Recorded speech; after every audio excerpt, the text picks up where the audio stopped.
The FDA gives the go-ahead to a second Omicron booster vaccine for high-risk adults. The agency says anyone 65 years and older can get a second bivalent booster if it's been at least 4 months since their first shot.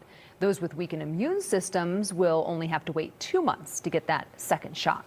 And it is just one of several stories making health headlines today. Joining us, Dr. Jeff Potoff, UW Health Chief Quality Officer. Doctor, great to see you.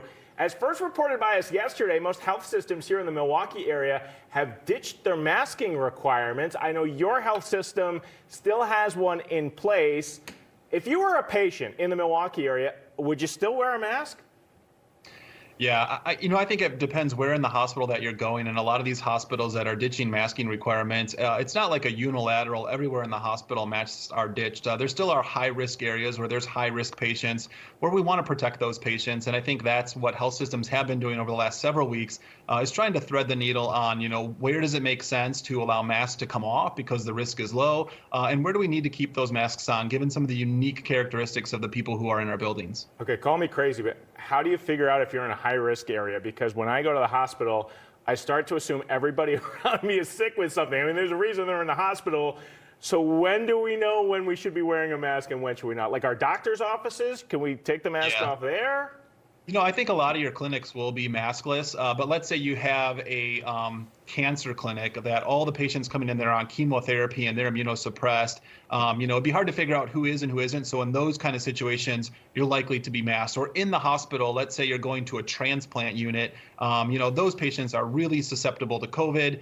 Patients in a transplant unit, whether you're a transplant patient or not, probably need to be masked. But, on a general care step-down unit, maybe that's not as important because those patients aren't quite as sick, aren't as susceptible. The hospital will let you know where you need to mask and where you do not. And I know this conversation continues at health systems like yours. Hey, I want to ask you about this fascinating report. It's a press release that came in.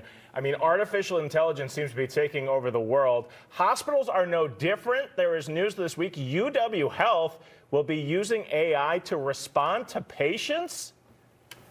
Yeah, doesn't it sound sci-fi? So this is exciting work. UW Health, in collaboration with 2 other health systems, UC San Diego and Stanford Health in California, with Epic and Microsoft, are at the early stages of evaluating using artificial intelligence to respond to, at this point, very simple patient questions that come through MyChart. A great example would be a patient writes their doctor and says, "Hey, doctor, I'm due for a refill on my medication. How do I go about doing that?" An AI engine could answer that question for the patient, provide them the link, get them to where they can get that prescription refilled.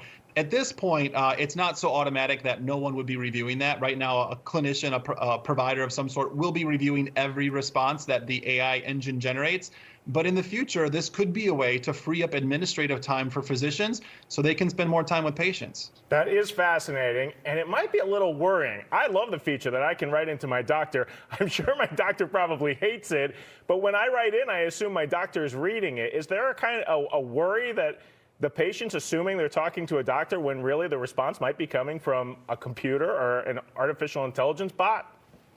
Yeah, I mean, that's an absolutely fair concern, and that's why this has to be studied. And for the foreseeable future, all of these things need to be reviewed by an actual human being. But there could be a point in the future where we understand that the bot is able to answer some questions very, very well. There will always be medical questions that a computer is not going to be able to answer. That'll have to go to a provider. I know these AI things are smart. How can we be convinced I haven't been talking to a bot this whole time? How do we know you're real, Dr. Potoff?